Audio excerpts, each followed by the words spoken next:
জাতীয় পার্টির তিনটা নির্বাচন কোনোটাতেই নিজের থেকে যাওয়ার কোনো সুযোগ, সরে আসারও সুযোগ ছিল না।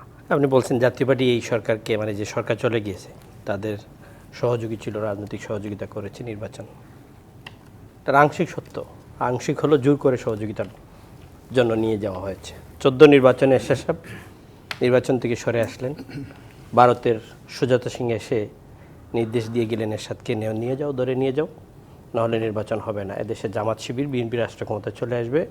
এরশাদ সাহেব বলল, বিএনপি না জামাত শিবির কে আসবে সেটা তো বলুন না, দেশের মানুষ যাদেরকে নির্বাচনে ভোট দিবে তারা আসবে। পরে এরশাদ সাহেবকে সিএমএইচে নেওয়া হলো। এরশাদ সাহেব বলে, আমি সুস্থ। আর্মিরা বলেন, আপনি সুস্থ না, আপনাকে নিয়ে যেতে হবে। এটা জাতি জানে, ইতিহাস জানে, সব রেকর্ড আছে। সেই 14 নির্বাচনে কিন্তু এরশাদ সাহেব নির্বাচন থেকে উদ্ধ করার জন্য আমাদেরকে বললেন। তার মধ্যে আমি একজন আপনার সামনে বসা নির্বাচন করে নেই 14টি। 18-এর একই অবস্থা, সবাইকে যাওয়া হলো, বিএনপিও ছিল সেই নির্বাচনে। 18তে নির্বাচন করলাম।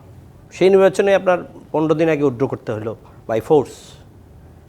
গভর্নমেন্টের ইনস্টিটিউশনালগুলো যেগুলা, যারা সরকারের প্রজাতন্ত্রের কর্মচারী হওয়ার কথা, তারা সরকারি কর্মচারী না হয় আওয়ামী লীগের কর্মচারী হয়।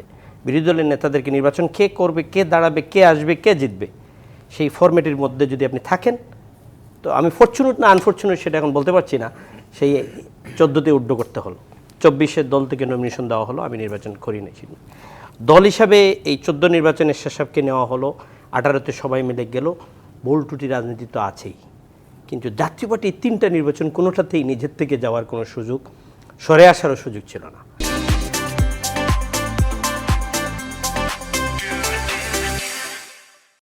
24-এ জিএম কাদের সাহেব অনেক চেষ্টা করেছিলেন সরে আসবেন, পারেন নাই।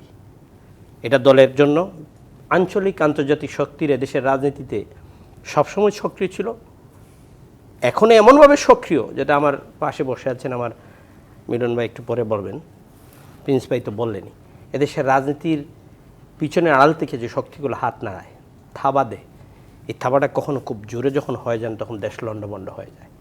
যখন আস্তে আস্তে করে তখন আমাদেরকে দাবিয়ে রেখে তাদের পথে চালিত করে।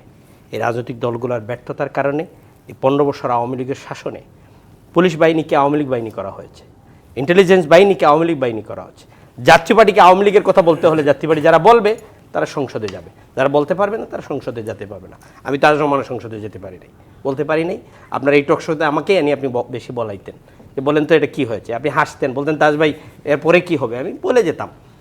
এই গত সংসদের পরে আপনার এই টক শোতে প্রথমে এসে বলছিলাম যে আমেরিকার আপনার সিনেটে 100 জন সিনেটর, একজন ইন্ডিপেন্ডেন্ট নাই। আপনারা নিয়ে আসছেন 63 জন ইন্ডিপেন্ডেন্ট, যা আপনার ইউনিয়ন পরিষদ চেয়ারম্যানরা আছে তার মধ্যে। 54 নির্বাচনে বঙ্গবন্ধু বলেছিলেন বাসানিকে যে এইগুলোতে নিয়ে আসার জন্য, বাসানি বলেছিল পার্লামেন্ট, এখানে যারা রাজনীতি বুঝে ল মেকিং করবে তাদেরকে নিয়ে আসতে হবে। তুমি লোকাল নেতাকে লোকাল রাজনীতি করতে দাও, অসম্মানের কোনো সুযোগ নাই। এটাই ডেমোক্রেসির পার্ট, এটাই ব্রিটেন আমেরিকাতে হচ্ছে। আপনি নিয়ে আসছেন পার্লামেন্টে 63 জন স্বতন্ত্র, জাতীয় পার্টি দিচ্ছেন 11টা, যা ইচ্ছা যাকে দেওয়ার জন্য দিচ্ছেন তাকে দেওয়ার নাই, দেওয়ার নাই। বিএনপি তো আসেই নাই, অন্য দলরা আসে নাই। আপনি জোর করে গণতন্ত্রকে হরণ করে বসে আছেন। একটা প্রশ্ন আমি আপনার কাছে করতে চাই, বিএনপি আসে নাই, অন্য অনেক দল আসে নাই, প্রায় 27টার মতো দল আসে নাই সেই নির্বাচনে।